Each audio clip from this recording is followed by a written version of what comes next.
lonely cowboy's daughter was taken. 7 years later, he found her waiting at a train station. The sky was still black when Caleb Voss opened his eyes. He didn't need a clock. 7 years of the same quiet mornings had built a rhythm into his bones. He rose from the narrow side of the bed, the side he'd always slept on, and never once had he moved to the middle. The other half stayed cold and smooth, the pillow untouched. He pulled on his boots in the dark.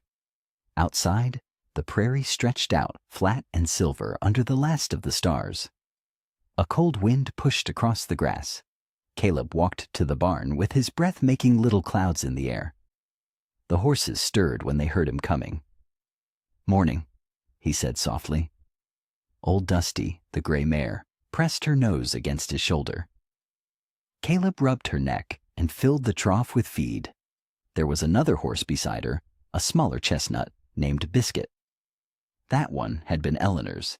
He fed her too, the same as always, even though no one had ridden her in 7 long years. He worked in silence, the way he did everything now. After the horses, he walked the fence line. A section near the north pasture had come loose again.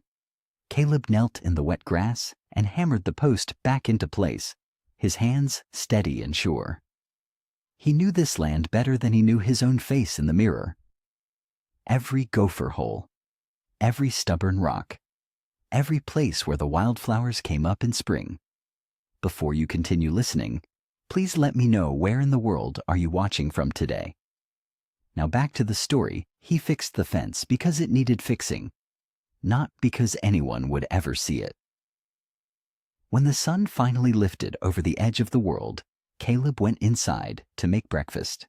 The farmhouse was small and quiet, too quiet.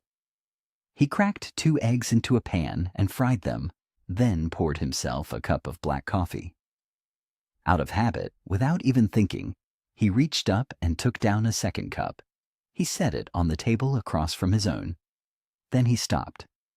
He looked at that empty cup for a long moment. His jaw tightened. He didn't put it back. He never did. He just left it there, waiting, the way he waited for everything. He ate alone at a table meant for 3. On the wall hung a faded photograph. Eleanor, with her soft smile and her dark hair pulled back, and beside her, a little girl of 13 with a gap in her front teeth and eyes full of mischief. Lily. His Lily.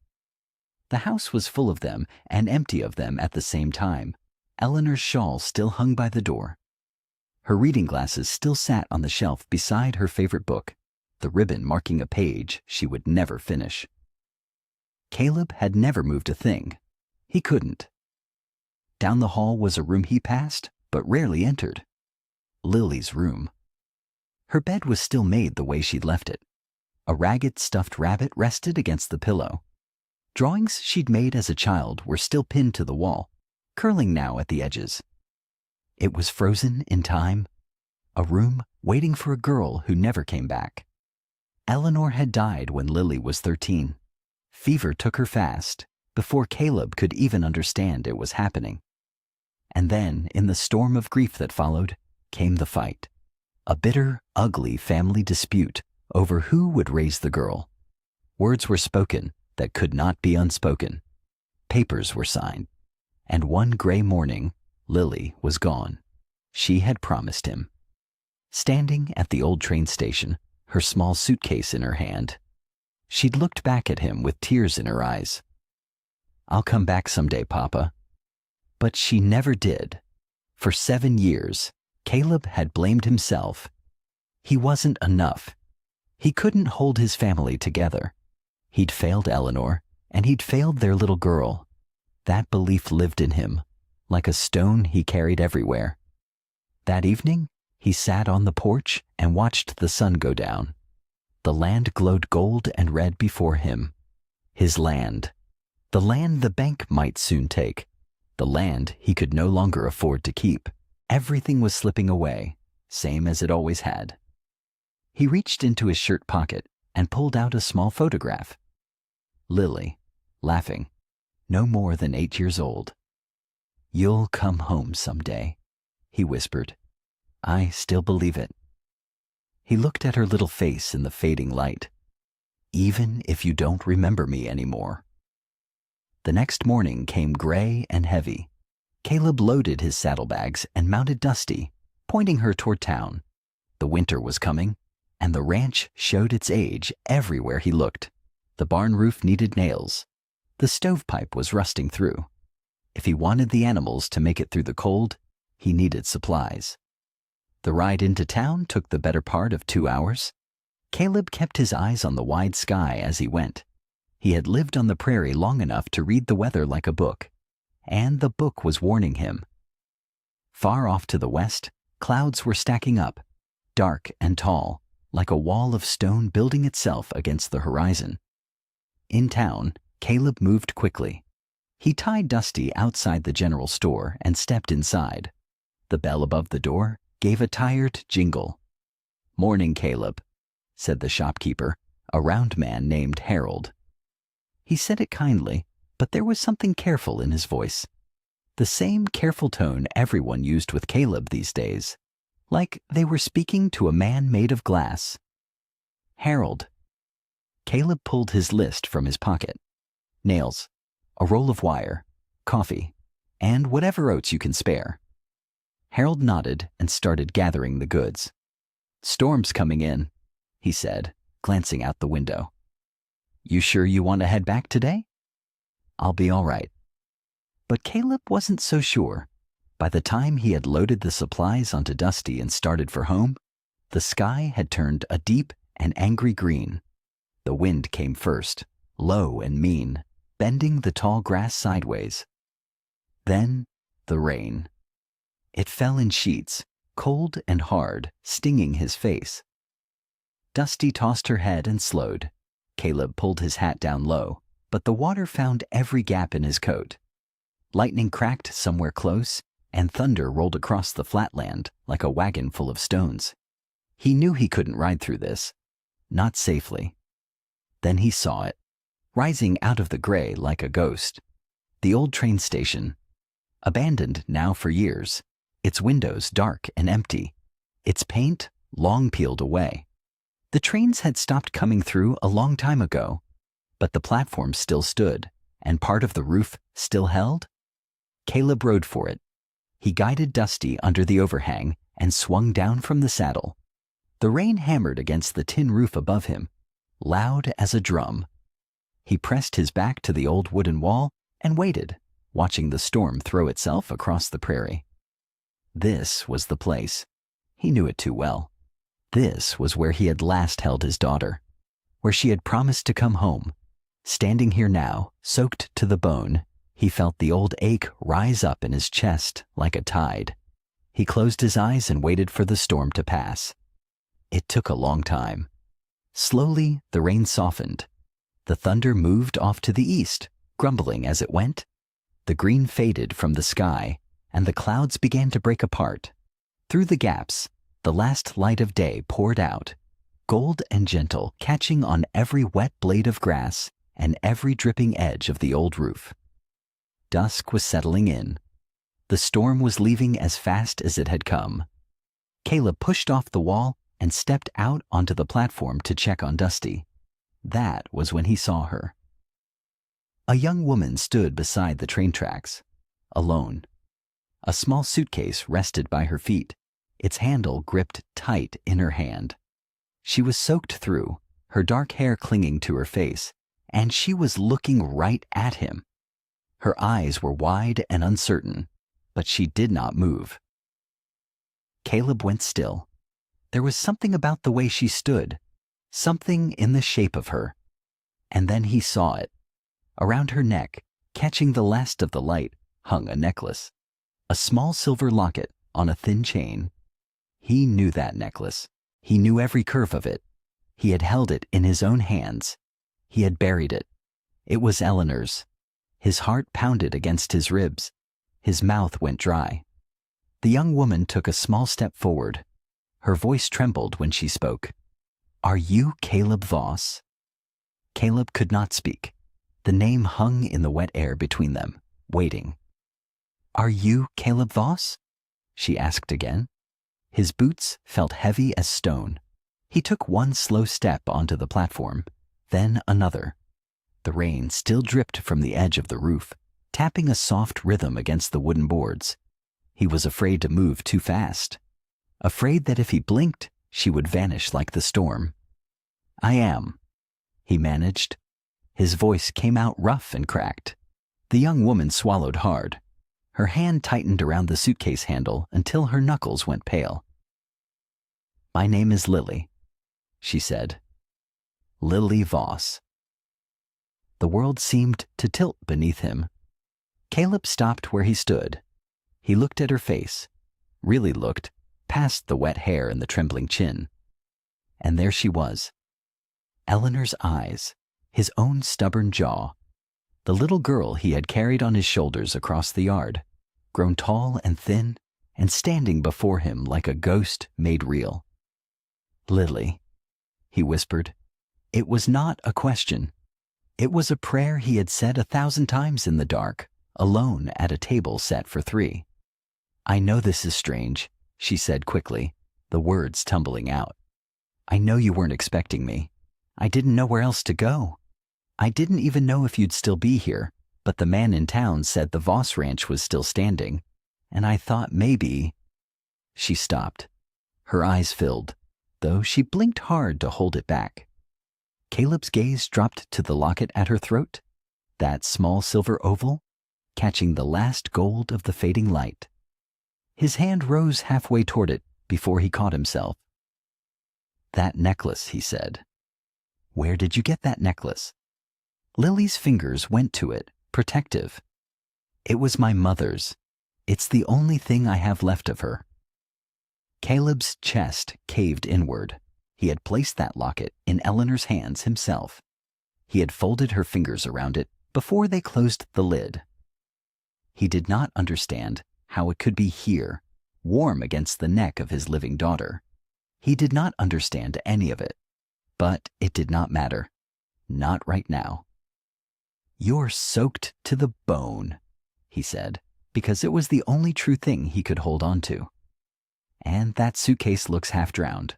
Come on, let me get you somewhere dry. She hesitated.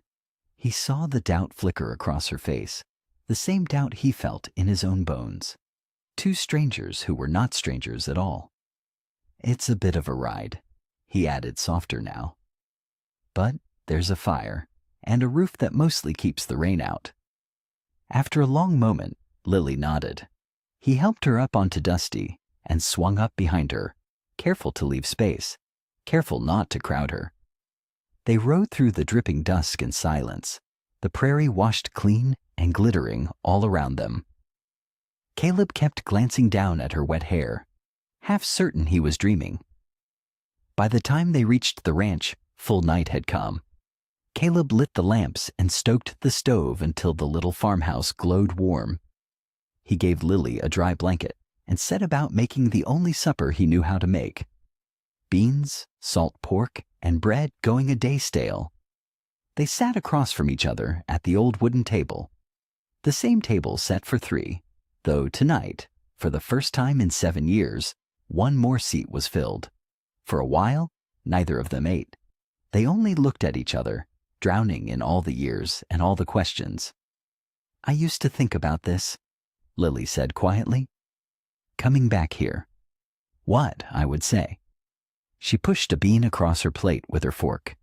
I hated you for a long time, you know. The words landed like a slap. Caleb set his own fork down. You left, she went on. Her voice shook. They told me you didn't want me, that you wanted a new life, that you were glad to be rid of us both after Mama died. Caleb stared at her. The room seemed to spin.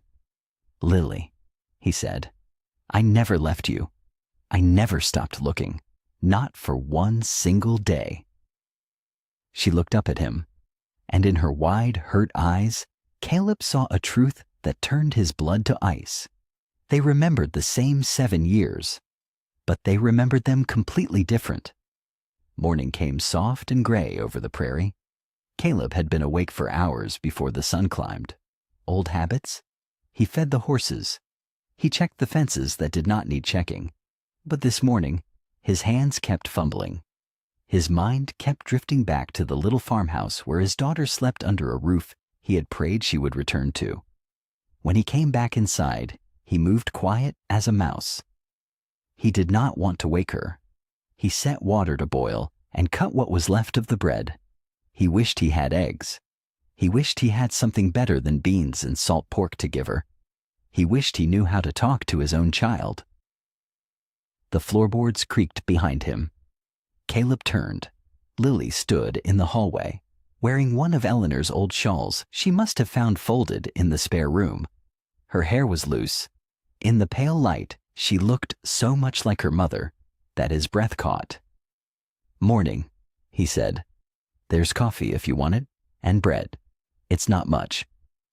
"It's fine," she said. She did not sit. She stood there a moment, then wandered slow toward the far end of the hall, her fingers trailing along the wall. Caleb watched her, unsure. He wanted to say 100 things. Instead, he poured the coffee and set it on the table and said none of them. Lily stopped at a closed door. He knew which door. He knew it the way you know an old wound before you touch it. Her hand rested on the knob. She looked back at him, a question in her eyes. He gave a small nod. The door swung open. Inside, the little room sat exactly as it had 7 years ago.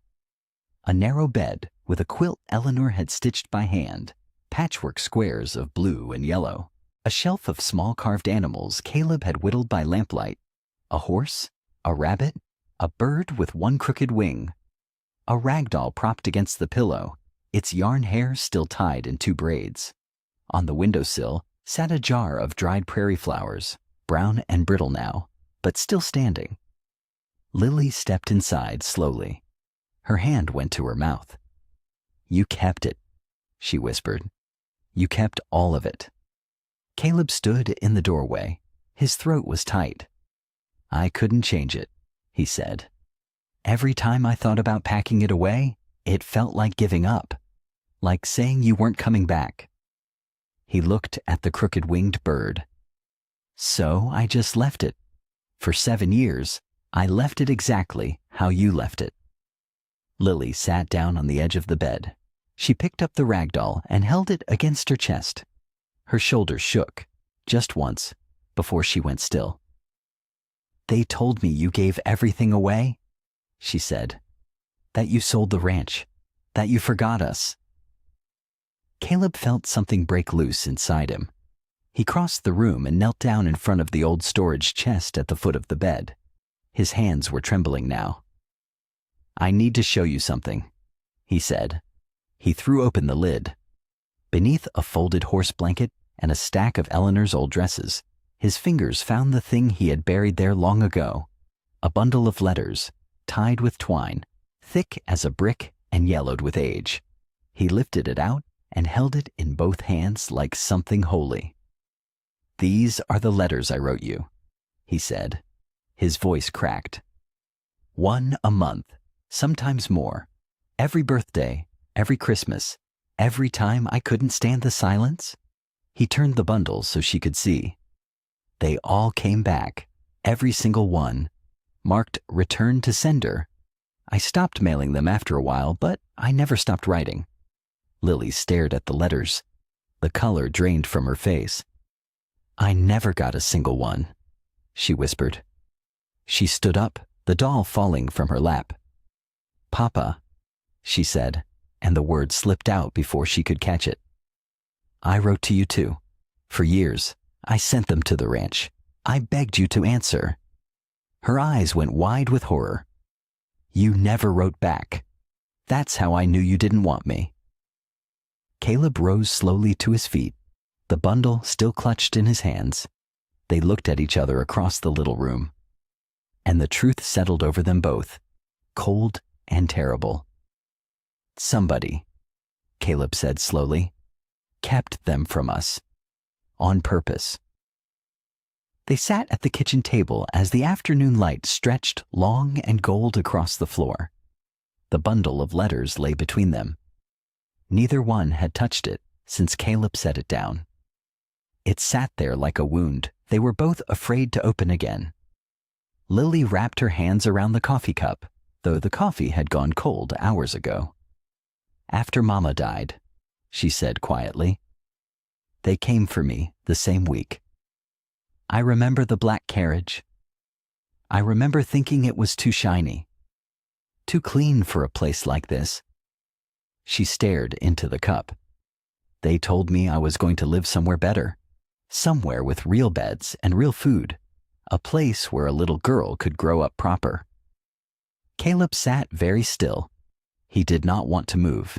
He did not want to break whatever was happening between them. "Who told you that?" he asked. "The people who took me in." Her jaw tightened. "They were family, distant family. Rich. They had a big white house with more rooms than I could count. At first, I cried every night. I asked when I could go home. I asked when you were coming." She swallowed.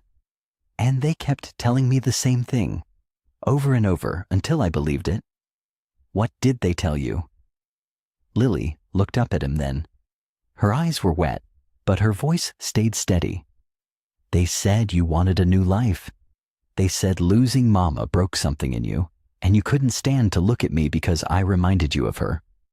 Her voice dropped to a whisper. "They said you asked them to take me, that it was your idea, that you were glad to be free." Caleb felt the words land like stones in his chest. He gripped the edge of the table. "That's a lie," he said. "Lily, that's the biggest lie ever told. I never asked anyone to take you. I would have chased that carriage on foot if I'd known which road it took." "I didn't know that," she said, tears spilling over now. "I was a child, Papa. I believed them. Every year that passed with no letter, no visit, nothing, it just proved they were right. Why would a father who loved me stay silent for 7 years?" Caleb pushed back his chair. He stood and crossed to the old chest again, and this time he pulled out more than the letters. He came back with a battered leather satchel, worn soft at the corners. He set it on the table and opened the flap with shaking hands. "Because I wasn't silent," he said. "I never stopped looking for you, not for one day." He pulled out folded papers, one after another, and spread them across the table. There were railway schedules with towns circled in pencil. There were receipts from a man in the city he'd paid 2 years of savings to, a man who was supposed to find people who'd gone missing. There was a map of the whole territory, marked with tiny crosses, each one a place he had ridden to, chasing a rumor of a girl who might have been her. "I sold my good saddle to pay for that finder," Caleb said, his voice rough. "I wrote to every orphanage and every church within 300 miles. I rode to the county seat 6 times begging them to open the records. They turned me away every time, said the papers were sealed, said I had no standing." He pressed his palm flat against the map. "I rode to the train station every single month for 7 years. Every month, Lily, because the last thing you told me was that you'd come back someday, and I couldn't let you get here and find nobody waiting." Lily reached out with trembling fingers and touched one of the tiny pencil crosses on the map. Then another. Her breath came ragged. "You looked for me," she whispered. "All this time. You never stopped." "Never," Caleb said. "Not once." Something broke open inside her. She folded forward over the table, over all those papers, over 7 years of proof, and she wept the way a person weeps when a lie they've carried their whole life finally shatters. Caleb came around the table and knelt beside her, and he put his arms around his daughter for the first time in 7 years, and he held on. "I've got you," he murmured into her hair. "I've got you, my girl. I'm not letting go."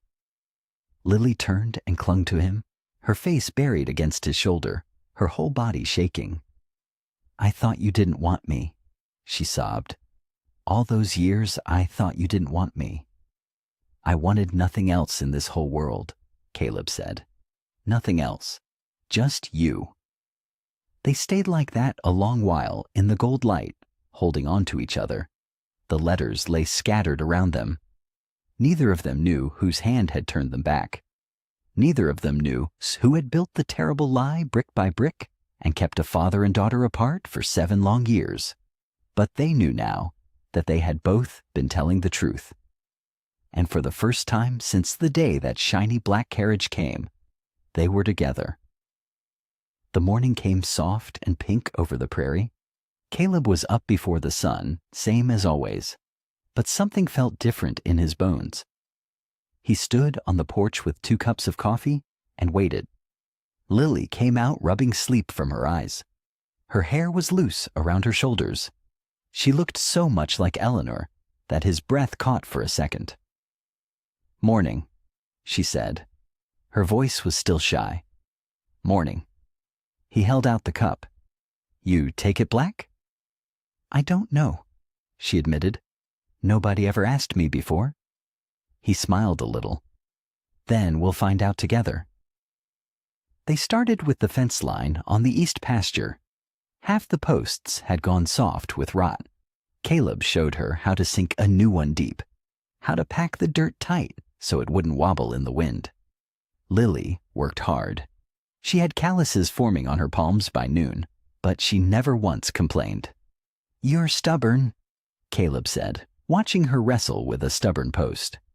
"I got it from somebody," she shot back. He laughed. It surprised him, that laugh.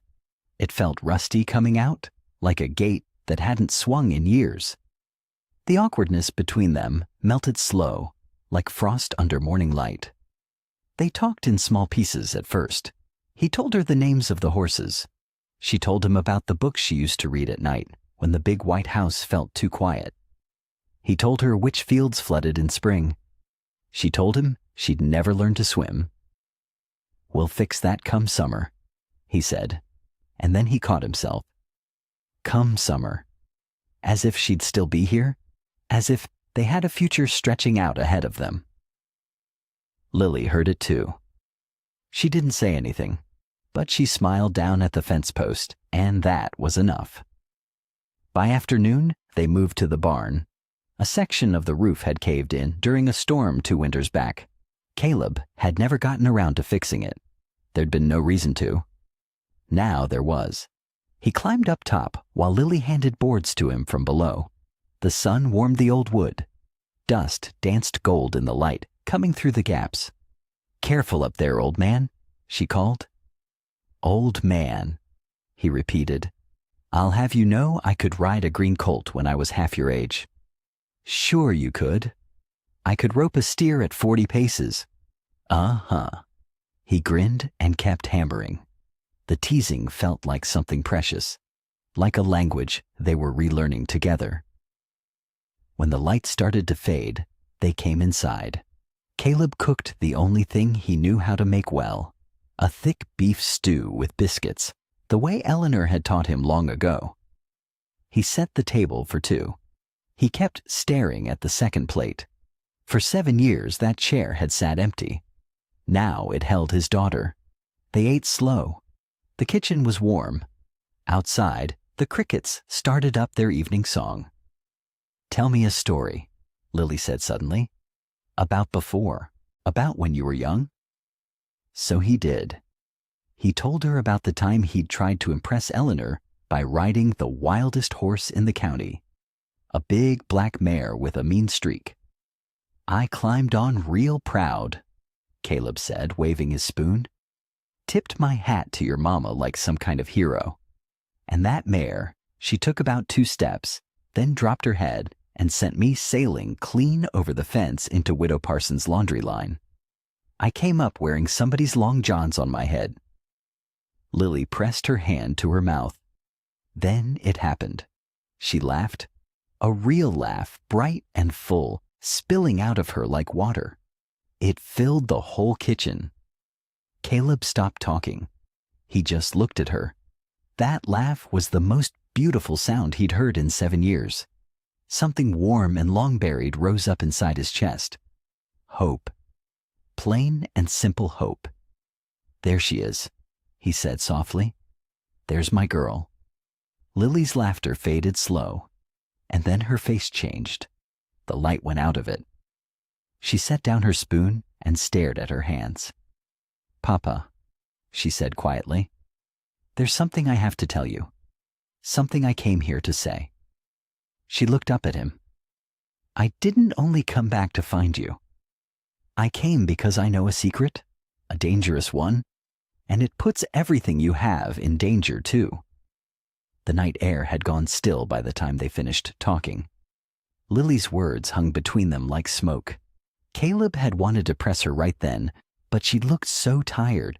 So he told her to sleep. Whatever it was, it could wait until morning. Morning came gray and cool. A thin fog rolled low across the pasture. Caleb had the fire going, and coffee poured when Lily came to the table. She held a leather satchel against her chest, like it was something breakable. Sit, Caleb said gently. Tell me. Lily sat. She set the satchel down and opened it slow. Inside was a stack of papers, worn at the edges, some yellowed with age. She pulled them out and laid them flat. When I lived in the big house, she began, I stayed real quiet. It was easier that way. Nobody paid me much mind, but I watched and I listened. Her fingers trembled a little as she smoothed the pages. Grandfather kept an office. He always locked it, but one night he left it open. I don't think he meant to. Caleb leaned forward. His stomach tightened. I found these, Lily said. Land papers, deeds. But something was wrong with them, Papa. The names had been changed. The dates, too. I could see where the ink didn't match, where somebody had scratched things out and wrote them over. She slid a page toward him. Caleb studied it. He wasn't a schooled man, but he knew a deed when he saw one, and he knew these markings were wrong. The signatures leaned different ways. The dates had been squeezed into spaces too small for them. I recognized some of the names, Lily went on. Her voice grew stronger now, steady with anger. The Hollis family, the Bakers, old Miss Martha Bell, all of them lost their land. Everybody said they sold out or couldn't pay their debts. But that's not what happened. What happened? Caleb said quietly. It wasn't a question. He took it. Lily met his eyes. Grandfather forged papers. He made up debts that were never owed. He filed false claims at the courthouse and paid people to look the other way. One by one, he pushed those families off their land, and they were too scared to fight him. Too scared or too poor. Some of them just gave up and moved on. Caleb sat back. His mind reeled. He thought of the empty ranches he passed on his way to town, the houses standing dark with no smoke rising from the chimneys. He'd always figured hard times had chased those folks out. Bad luck, bad weather. Never once had he thought to look closer. I always knew Silas was hard, Caleb murmured. Cold. But this. He shook his head. This is worse than I ever guessed. There's more, Lily said. She pulled out one last paper and held it a moment before she gave it to him. Her hand was shaking now. I found this on his desk. It was newer than the rest. The ink was still fresh. Caleb took it. He read the words slow, sounding some of them out in his head. And then his blood ran cold. It was a survey, a map of the eastern prairie. And there, marked out in dark, heavy lines, was his own land, the Voss Ranch, every acre of it drawn out neat and plain. In the corner, in Silas's own hand, were words that made Caleb's chest ache. Acquisition pending, owner isolated, no family remaining. Caleb read it 3 times. Then he set the paper down on the table with great care, like it might burn him. He thinks you're alone, Lily whispered. He thinks there's nobody left to stand with you. That's why he waited. He was going to take your ranch next, Papa. same as all the others. Caleb stared at the map. His hands curled slowly into fists on the tabletop. Papa, Lily said. She reached across and touched his arm. I couldn't let him do it. Not to you. That's why I came home. I have the proof, but I can't do this by myself. I need you. Her voice broke. Will you help me? Will you help me stop him? Caleb looked up at his daughter, and in that moment, he understood. The man who had torn his family apart, who had stolen 7 years and told lies that near broke them both, was not finished. Silas Whitmore was reaching out his hand once more, this time for the very ground beneath Caleb's feet, the home where he had finally found his girl again. Something hardened in Caleb's chest, not grief, not guilt, something he had not felt in a long, long time. Resolve. Yeah, he said low and steady. Yeah, Lily, I'll help you. He wrapped his rough hand around hers. He took enough from us already. He's not taking one thing more. The town of Millhaven sat quiet under a wide morning sky. Caleb reined the wagon to a stop outside the courthouse, a squat stone building with a bell tower that hadn't rung in years. He hadn't set foot inside since the day they read Eleanor's papers. The memory sat heavy on him. You sure about this?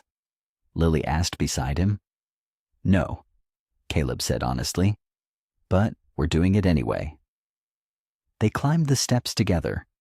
Inside, the air smelled of dust and old ink. A clerk named Mr. Peabody sat behind a tall desk, his glasses perched low on his nose. He looked up when they came in, and his face went uneasy. Caleb Voss, he said slow. Been a while. I need to see the land records, Caleb said. The old deeds, transfers from the last 10 years or so. Peabody's eyes flicked toward the window, then back. Those are public records, he said carefully. But I'd think twice about digging through them. Some folks don't take kindly to questions. I'm asking anyhow, Caleb said. The clerk hesitated a long moment. Then he sighed and waved them toward a back room lined with shelves. Suit yourself. Just put things back where you found them. For hours they worked. Lily spread the ledgers across a wide table, and Caleb held her forged papers beside them. They matched names. They matched dates. And slowly, a pattern started to show itself, plain as a fence line across open ground. The Hollis place. Sold for pennies, the ledger said, 3 months before a debt was filed against it. But the debt was dated later than the sale. It made no sense. Somebody had gotten the order wrong. Look here, Lily whispered. She pointed a finger at the signature. That's not how Mr. Hollis signed his name. Look at the loop on the H. It's different from his mark on the older page. Caleb leaned close. She was right. The hand was too smooth, too practiced. A forgery, sure as sunrise. By noon his eyes ached and his back had gone stiff, but they had found 3 deeds that didn't add up. 3 families pushed off their land by paper lies. We need to talk to somebody who was there, Caleb said. Somebody who remembers. That was the part he 500 been dreading. He drove the wagon out past the western fields to a small tired ranch he hadn't visited in 7 years. Jacob Turner's place. Smoke rose thin from the chimney. Jacob was mending a corral gate when they pulled up, and he straightened slow, wiping his hands on his trousers. Caleb Voss, Jacob said, careful, like he wasn't sure whether to be glad or wary. Thought maybe you'd forgot the rest of us out here. The words stung because they were fair. I did, Caleb admitted. For too long. I'm sorry for it, Jacob. Jacob's face softened at that. His eyes went to Lily, and he squinted. That your girl? The little one? Not so little now, Caleb said. It's a long story, but I need your help with something. They sat on the porch, and Caleb laid out what they'd found. Jacob listened without a word. his jaw tightening more with every page. When Caleb finished, the old rancher was quiet a long spell. "The Bakers," Jacob said finally. "They didn't want to leave. I helped them load their wagon myself." Ruth Baker cried the whole time. Said Silas told them they owed money they never borrowed. They didn't have the means to fight a rich man in court. He shook his head slow. "We all figured it was just hard luck. One family after another. Never put it together." "Because he made sure nobody looked," Caleb said. Jacob rubbed his face with a rough hand. "How many, you think?" "We found 3 for certain," Lily said quietly. "But there's more names in those ledgers. A lot more." Caleb stood and walked to the edge of the porch. He stared out across the prairie at the empty places where families used to live. Dark houses, silent barns. All this time he'd thought his grief was his own, that his loss belonged only to him. But it hadn't. Silas Whitmore had done this to a dozen homes, maybe more. The truth settled in Caleb's chest, heavy and clear. This wasn't just about his ranch anymore. The next morning came gray and cool. Caleb hitched the wagon before the sun was full up, and Lily climbed onto the seat beside him with a satchel of papers held tight against her chest. They had a list of names now, names from the ledgers, people who had lost everything and scattered like seeds on the wind. Their first stop was a small cabin at the edge of town where Ruth Baker lived now.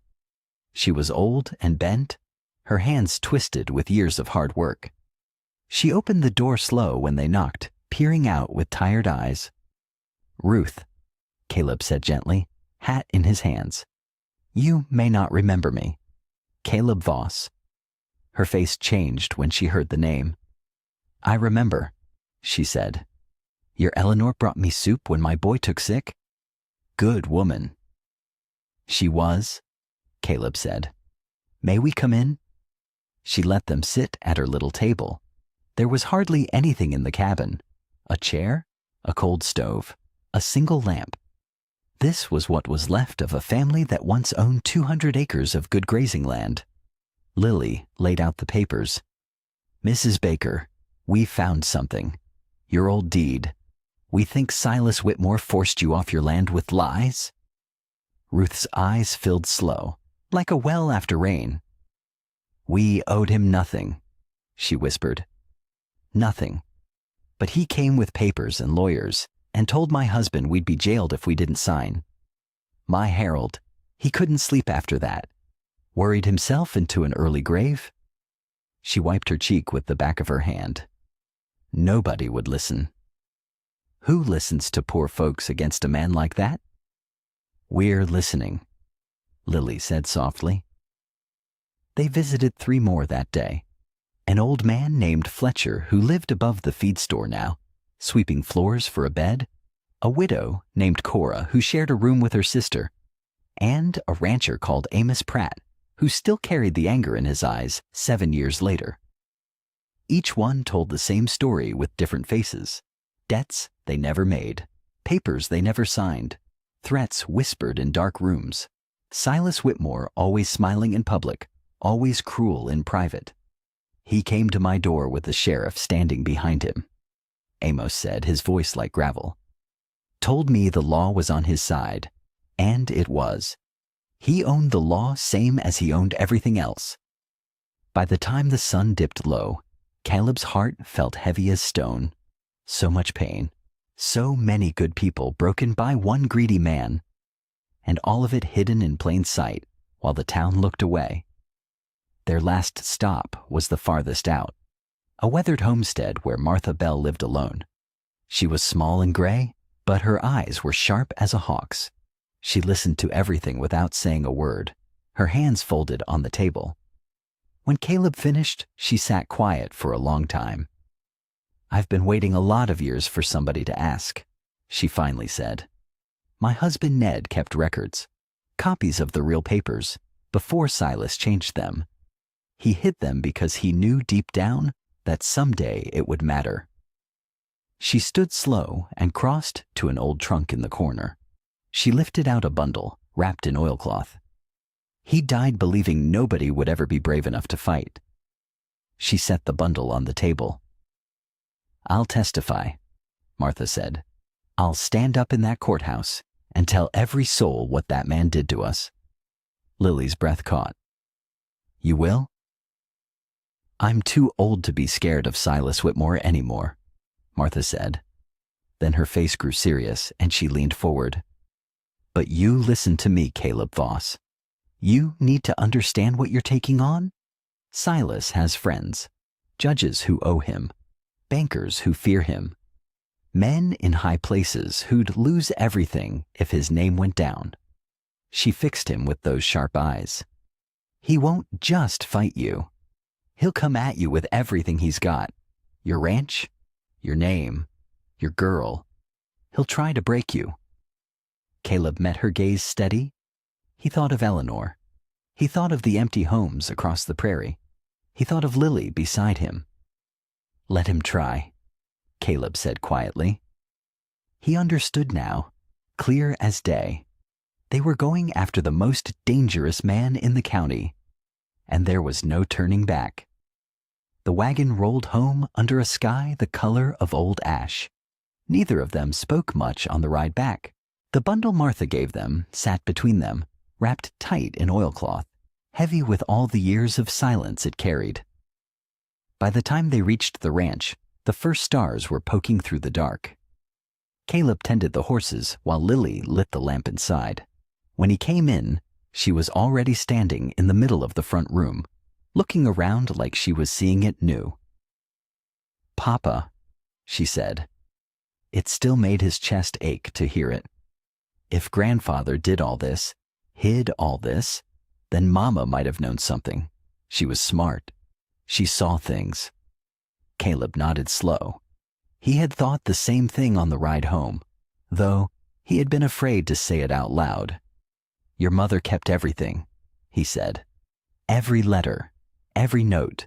She never threw a single scrap away." He led her to the back bedroom, to the corner where an old cedar chest sat beneath a quilt Eleanor had sewn herself. Caleb had not opened it in years. He could not. Every time he tried, the smell of her would rise up and knock the wind clean out of him. He knelt down. His hands trembled just a little on the latch. "You don't have to," Lily said softly. "Yes," Caleb said. "I do." He lifted the lid. The scent came just like he feared. Lavender and cedar and something that was only Eleanor.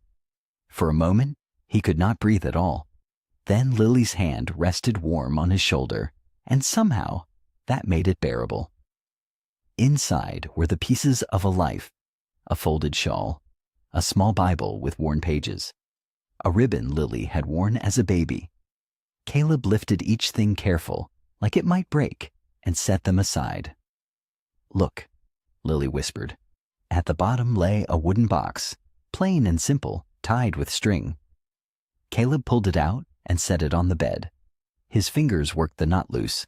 Inside were letters, dozens of them, bound in ribbon, the ink faded but still clear.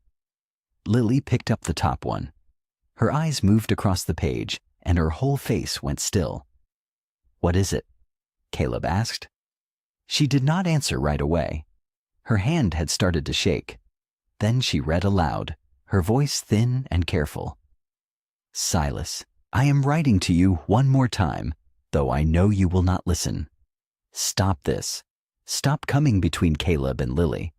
A child needs her father, and a father needs his child. Whatever quarrel you have with me, do not put it on them." Caleb felt the floor drop away beneath him.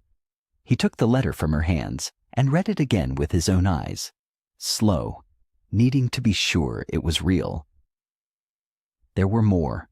He unfolded them one by one, and Eleanor's voice rose up out of every page, strong and fierce and full of love.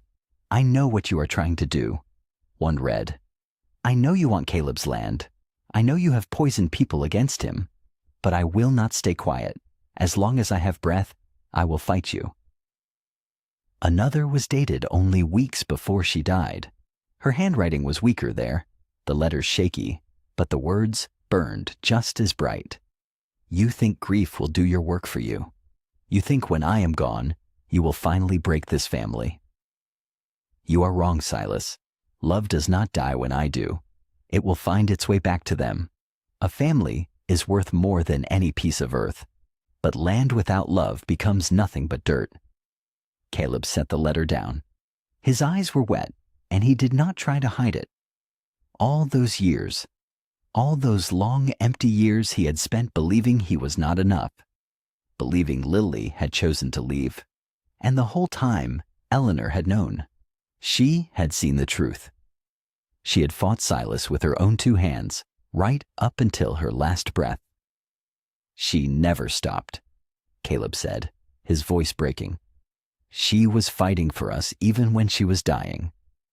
Lily leaned into him, and he wrapped his arm around her. She knew, Lily whispered. Mama knew all along. Morning came soft and gray, the light creeping in through the thin curtains like it was afraid to wake them. Caleb had not slept much. He lay awake most of the night, listening to the wind pull at the eaves, thinking about Eleanor and all she carried alone. When he came into the front room, Lily was already there. She sat at the table with the wooden box open before her, the letters spread out in careful rows. She had made coffee. The smell of it filled the small house, warm and steady. I couldn't sleep either, she said, not looking up. Caleb pulled out the chair across from her. The wood creaked under him. He picked up a letter, then set it down again. His hands still felt clumsy around Eleanor's words, like he was handling something sacred.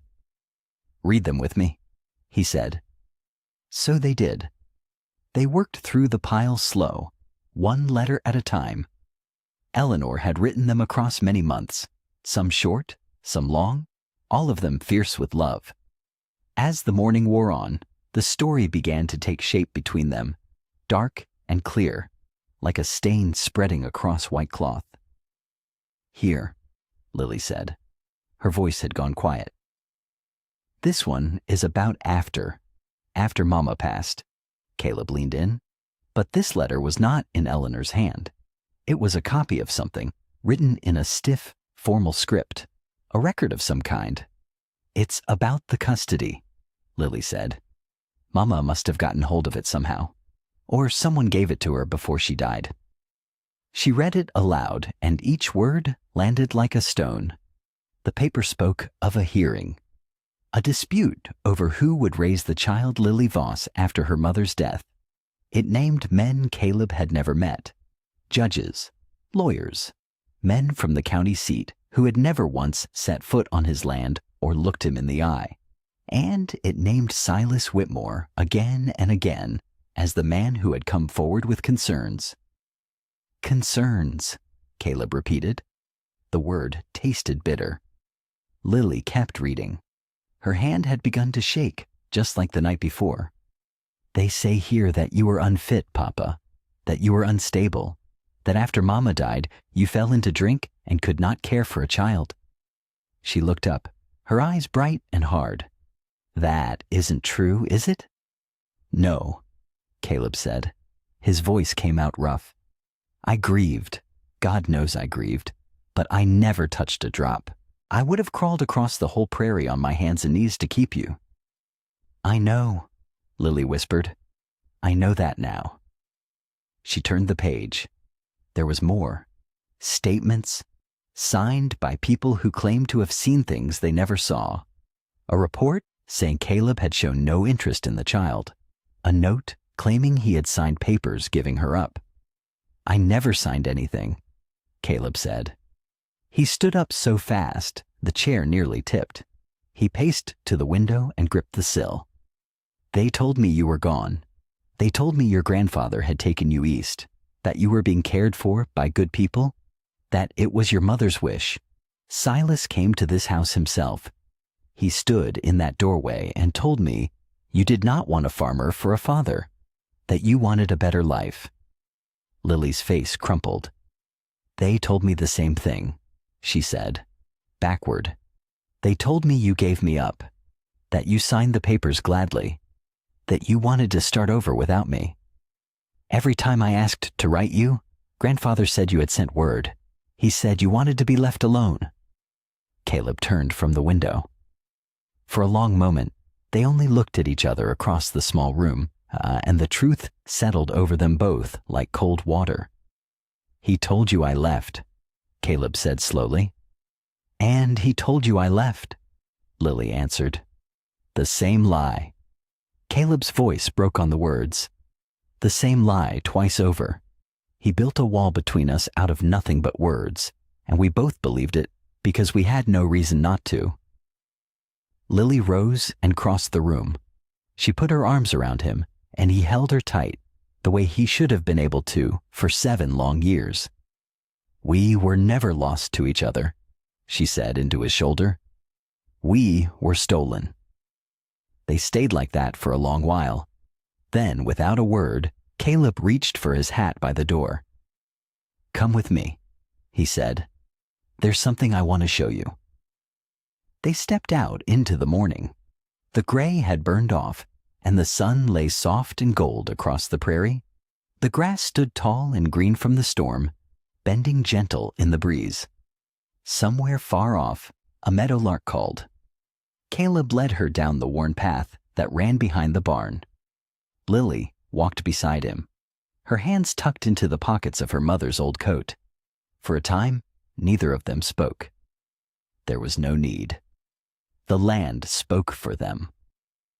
You used to run this path, Caleb said at last. He nodded toward the fence line. Before you could hardly walk proper. You'd get down on your hands and knees and crawl fast as a rabbit. Your mama would chase after you, calling your name, and you'd just laugh and laugh. Lily smiled, small and unsure. I don't remember that.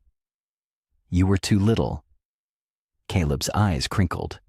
But I remember. I remember all of it. They came to a low rise where an old oak stood alone against the sky.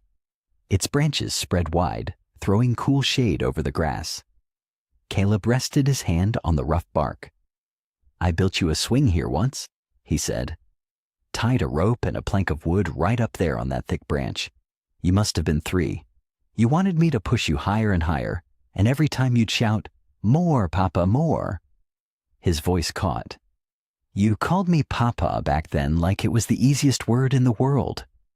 Lily looked up at the branch. The rope was long gone, but she could almost see it, almost hear the child she had been. I named the horses for you, Caleb went on, softer now. You couldn't say the real names, so you made up your own. There was one you called Biscuit, because she was the color of your mama's bread. She lived to be 20. I never had the heart to call her anything else. They walked on, slow and easy, and Caleb told her more. He told her how she had feared thunderstorms, and how he would carry her to the window and show her the lightning until she stopped being afraid. He told her how she once tried to feed the chickens her own supper, how she fell asleep every night only if he sang the same low tune Eleanor had taught him. With every memory, something in Lily loosened, a knot she had carried so long she had forgotten it was there. They stopped near the old garden, where the last of her mother's flowers still fought their way up through the weeds. Lily stared at them. When she spoke, her voice was thin and shaking. I hated you, she said. Caleb went still. For years, I hated you. Tears spilled down her cheeks now, and she did not wipe them away. Every night I lay awake and asked myself what I did wrong. Why I wasn't enough for you to keep. I told myself, if you could give me up so easy, then I didn't need you either. I built my whole heart around hating you, Papa, because it hurt less than missing you. Caleb closed his eyes. When he opened them, they were wet too. I stopped looking, he said. Not because I stopped loving you. Never that. But because I believed you'd chosen to go. I thought, if I came after you, if I made noise, I'd only be dragging you back to a life you didn't want. I thought the kindest thing I could do was let you be happy without me." His voice broke apart. "So I stopped searching where anyone could see. I hid my grief in this ranch and let the whole town think I'd made peace with it. I'm so sorry, Lily. I'm so sorry I ever believed him." Lily reached out and took his weathered hands in both of hers. "It wasn't your fault," she said. "It was never your fault. He lied to us both." "Can you forgive me?" Caleb asked. "For not fighting harder? For not knowing?" "Only if you forgive me," she whispered. "For hating you all those years." "There's nothing to forgive, Tia," he said. "You're my little girl. You always were." Lily broke then, and she fell into his arms, and this time when she wept, it was not from grief. "Papa," she said. And Caleb held his daughter, whole and found at last. The days that followed felt different on the ranch. The air itself seemed lighter, as if the land had been holding its breath for 7 long years and could finally let it go. Each morning, Caleb and Lily rose before the sun, but now the work was shared. She learned to carry feed buckets without spilling them. He learned to slow his long stride so she could keep pace beside him. They fell into a rhythm, the kind that only comes when 2 hearts finally beat in the same direction. And in the quiet hours, they worked on something bigger. The kitchen table became their battleground. Lily spread out the papers she had carried across 3 counties. Deeds, old receipts, copies of land agreements written in Silas Whitmore's careful hand. Caleb studied them by lamplight, his brow drawn tight, tracing names he knew. Names of good families, names of neighbors who had simply vanished from the prairie without a word. "Look here, Papa," Lily said one evening. She slid a yellowed paper toward him.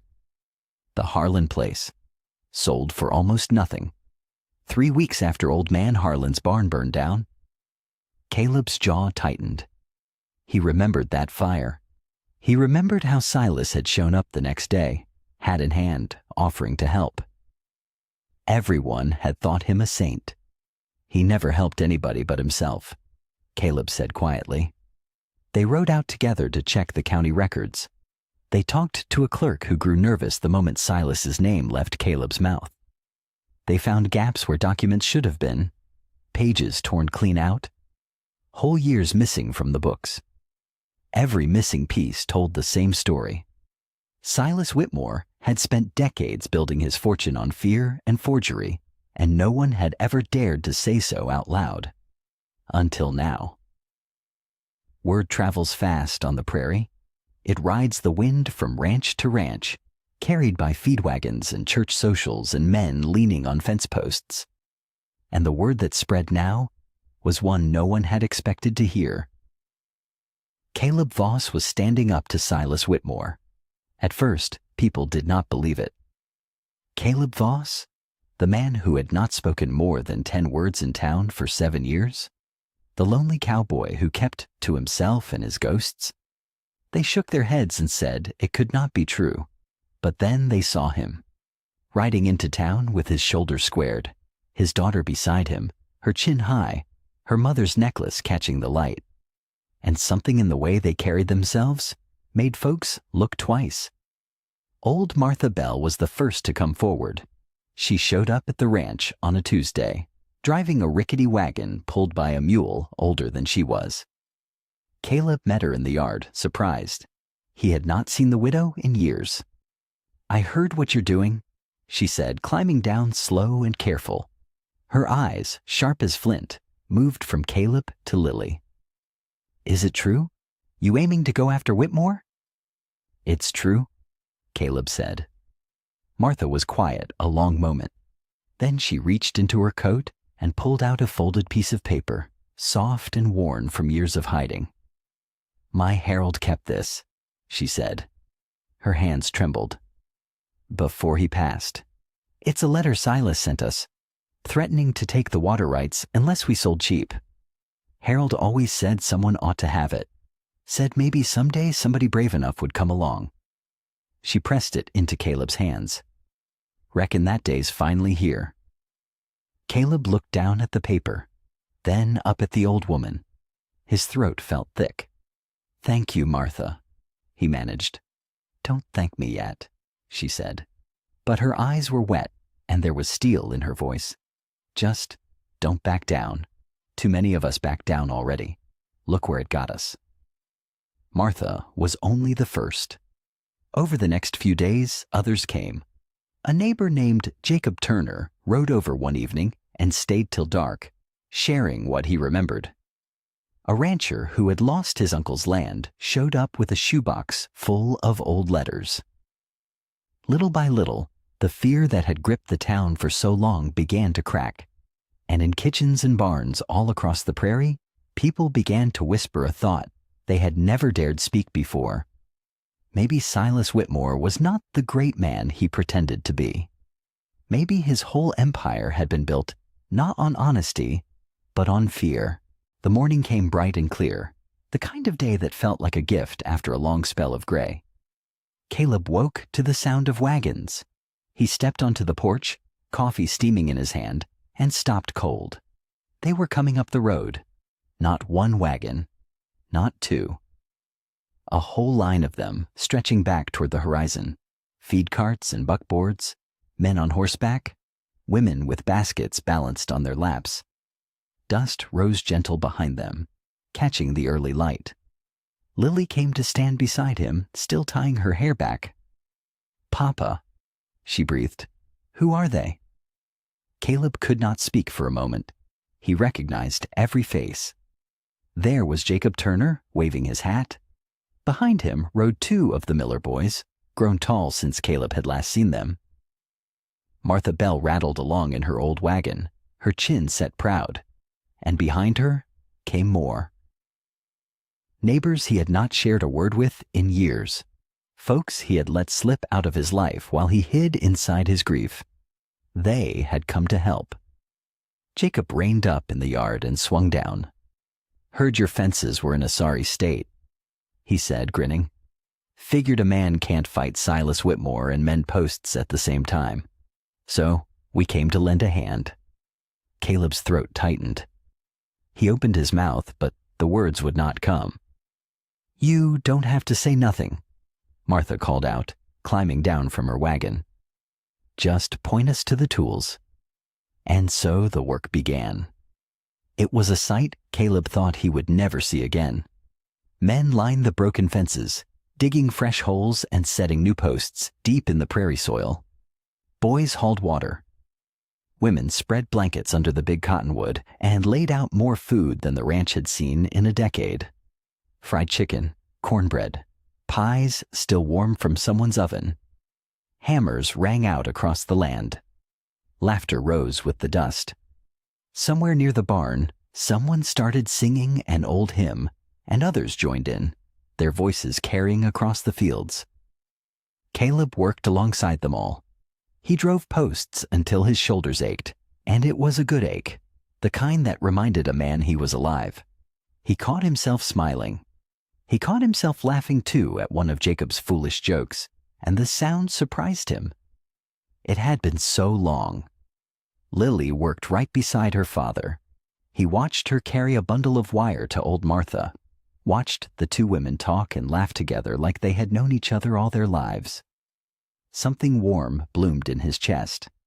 By noon, the fences that had sagged for years stood tall and straight again. The old barn door hung true on its hinges. The garden fence Eleanor once tended had been mended board by board. They gathered under the cottonwood to eat. Caleb sat among them, and for the first time in 7 years, he did not feel like a stranger at his own table. He belonged. These were his people. This was his home. "To Caleb Voss," Jacob said, raising a tin cup of lemonade, "for reminding us what it means to stand up." The others lifted their cups. "To Caleb," they echoed. Caleb looked around at their faces, weathered faces, kind faces, faces full of hope he had helped light. "To all of us," he said quietly. The neighbors stayed until the sun dipped low, then packed their wagons and rolled off toward home, calling out promises to return. The dust settled slow behind them, and the ranch grew quiet again. But it was a different kind of quiet now, a full one. That evening, Caleb and Lily settled onto the porch steps. The sky burned orange and pink above the prairie, and the new fence posts stood black against the fading light. "It looks different," Lily said softly, like the whole place woke up. Caleb nodded. It did. He was quiet a moment. "Your mama always said this land could be something good, a place folks came to when they had nowhere else. A place that heals people," Lily said. "Yeah." Caleb's eyes shone. "Reckon it could be that. Someday." Lily leaned her head against his shoulder. "We're close, Papa. I can feel it. Justice is close." Caleb wrapped an arm around her, and together they watched the sun go down. The Whitmore house sat on the highest hill in the county, its white columns gleaming like teeth in the morning sun. Silas Whitmore stood at his study window, watching a rider gallop up the long drive. The man's horse was lathered with sweat. Bad news traveled fast, and Silas had learned long ago to read the shape of trouble before it ever reached his door. The man burst in without knocking. "Sir, they've got papers, records, the Voss man and the girl." Silas did not turn from the window. His hand tightened on the head of his cane. "What kind of records?" "Land deals, old ones. Folks have been talking. Turner, the Bell widow? Half the ranchers along the creek were out at the Voss place yesterday, fixing fences and stirring things up." For a long moment, Silas said nothing. Outside, the prairie stretched golden and wide, land he had spent 40 years gathering piece by piece, family by family. He had buried men's futures beneath forged signatures and never lost a night of sleep. He would not start now. "Sit down," Silas said at last, turning. His face was calm, pleasant even. That was the thing folks never understood about him. He was never more dangerous than when he smiled. "You did right to come to me. Now we are going to fix this." He crossed to his desk and pulled a heavy ledger from the drawer. Inside were names, debts owed, favors given, secrets held quiet in exchange for loyalty. "The judge owes me for his seat on the bench," Silas murmured, running a finger down the page. "The clerk at the courthouse owes me for his brother's gambling. And the newspaper man." He smiled thinner. "Well, he simply likes money." He began to write, letter after letter, in his careful, elegant hand. By that afternoon, the machine was already turning. The records room at the courthouse was locked, then quietly emptied. Certain files vanished into a fire behind the Whitmore stables. Men who had promised to speak found notes slipped under their doors, reminding them of debts, of favors, of what a powerful man could do to a family that crossed him.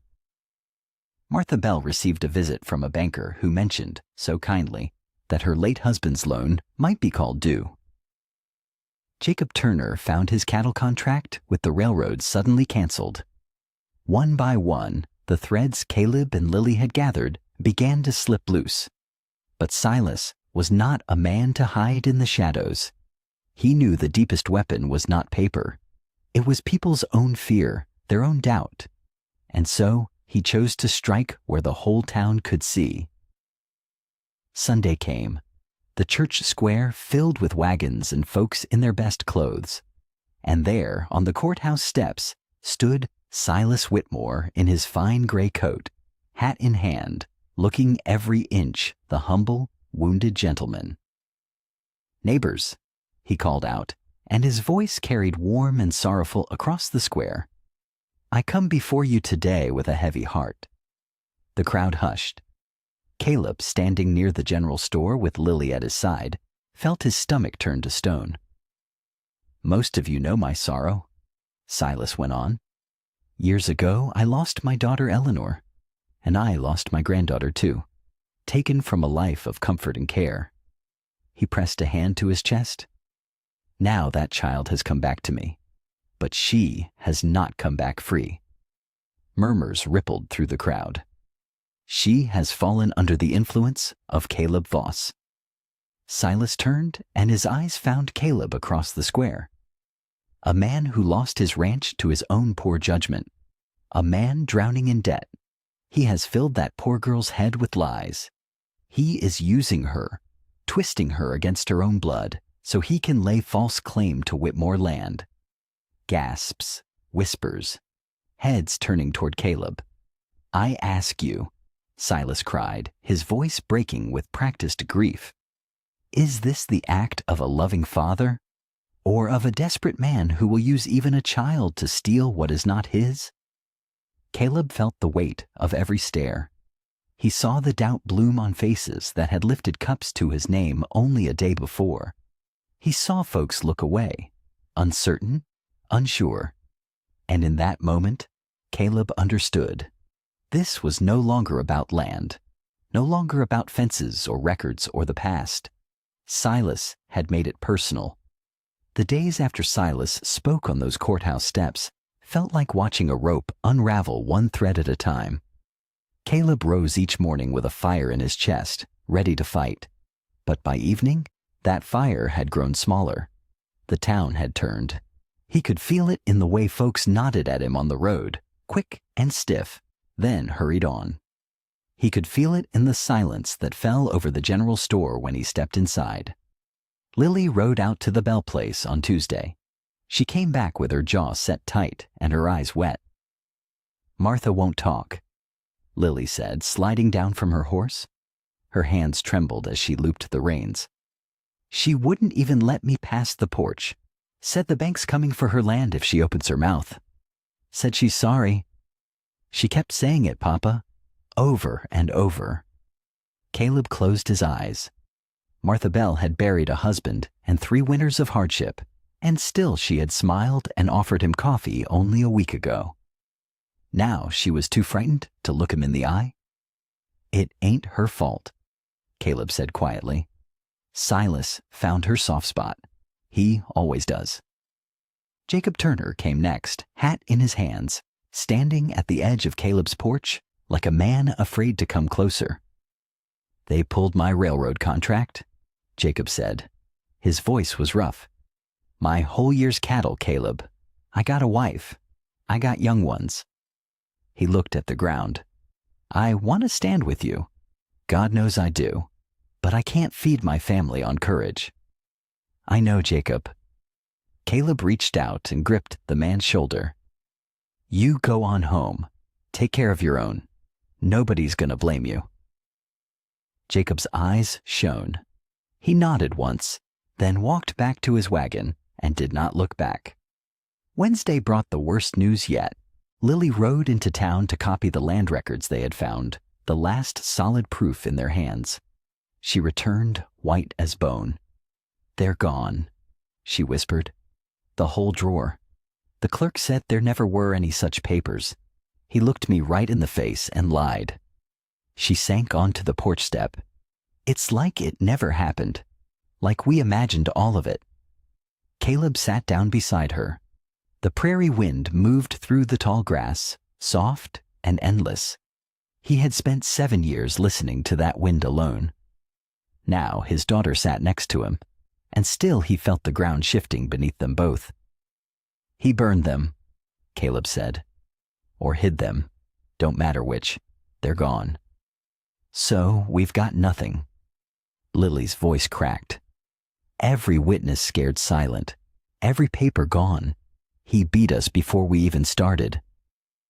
Caleb wanted to tell her it would be all right, but he had made that promise once before, long ago, to a little girl at a train station. He had learned the hard way what happened to promises he couldn't keep. Then came Friday. Caleb was mending the corral gate when he saw the rider coming up the drive, a stranger in a black coat, a leather satchel across his saddle. The man did not smile. He simply climbed down, pulled out a folded paper sealed with wax, and held it out. Caleb Voss? That's me. These are for you. Sorry to be the one.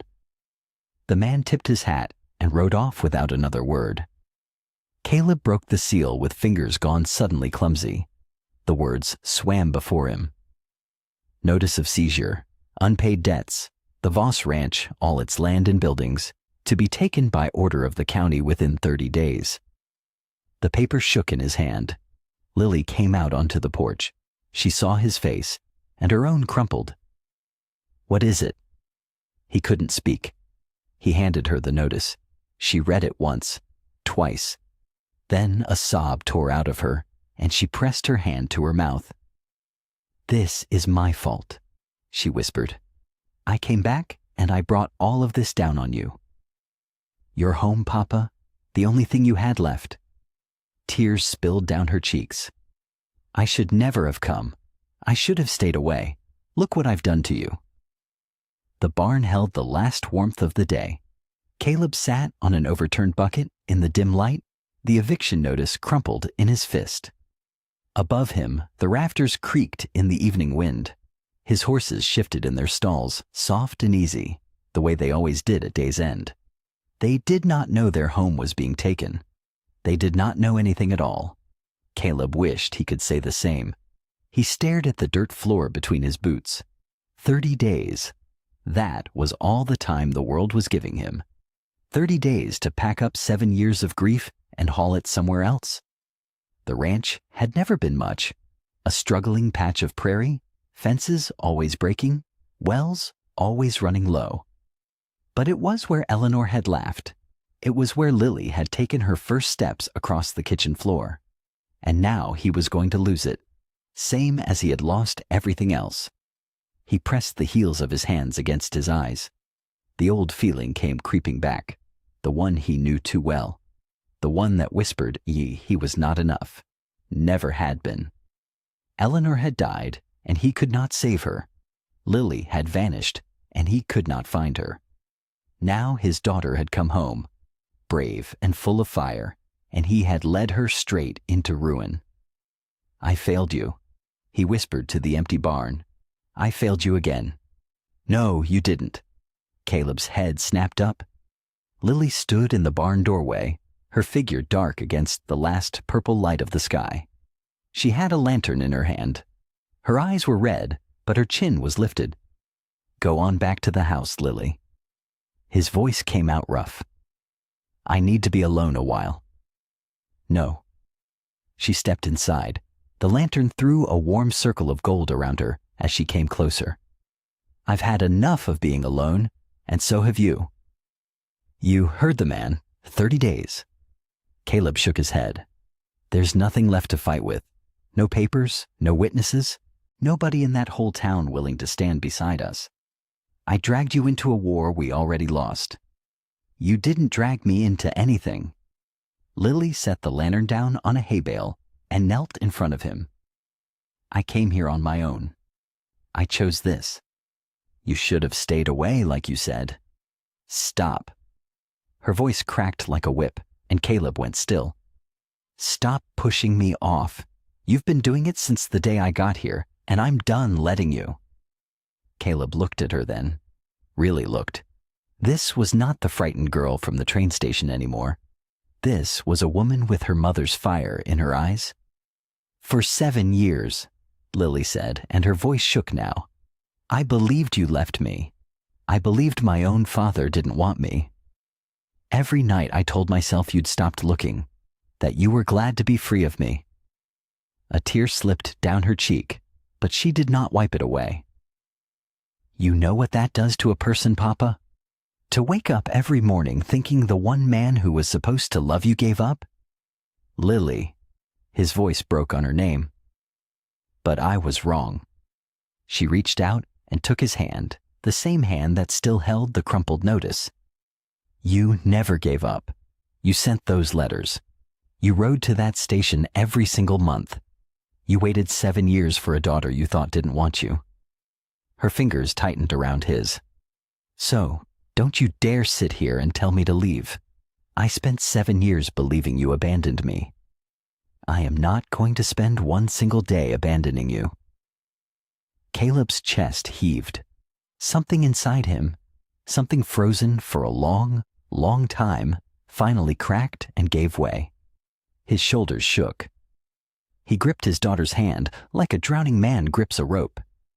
"I don't know how to win this," he said hoarsely. "Then we lose it together." Lily's eyes blazed. "But we lose it fighting, not hiding in a barn." She squeezed his hand once more. "There's got to be something we haven't tried, some road we haven't walked yet, and we're going to find it. You and me." Caleb drew a long, shaking breath. He looked at her, and for the first time all day, that small fire in his chest sparked back to life. "All right," he said. "All right. Together." Morning light spilled through the kitchen window, warm and gold across the wooden table. Lily sat with the necklace cupped in both hands, turning it slowly so it caught the sun. She had done this 100 times over the years, but this morning felt different. The necklace was small and simple, a locket of dull silver, shaped like a teardrop, hanging on a thin chain. The metal was worn smooth from years of being touched. Lily rubbed her thumb across its face, tracing the tiny flowers someone had carved there long ago. Caleb set a cup of coffee down beside her and eased into the chair across the table. He watched her without speaking. There was a stillness in him now, a quiet kind of patience she had not seen when she first arrived. "I've been thinking," Lily said softly. She did not look up from the locket. "All those years I lived with Mama's family, they took everything from me, Papa. My name felt like it wasn't even mine anymore. They told me who to be, where to go." She swallowed. "But they let me keep this." Caleb leaned forward. "Your mother's necklace. That's what I don't understand."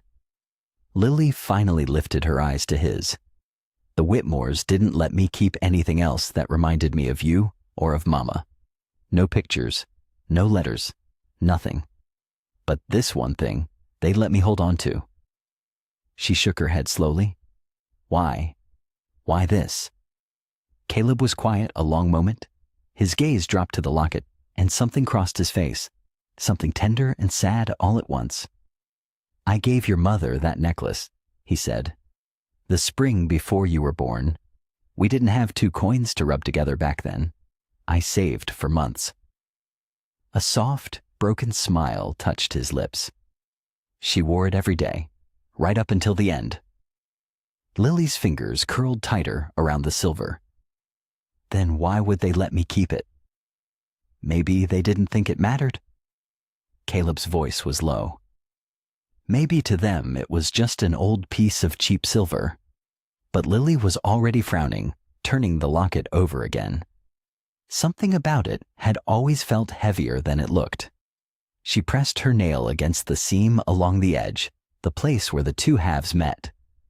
"It won't open," she murmured. "It never has. I always thought it was just rusted shut." She pressed harder. The seam held. Caleb reached across the table. "Let me try."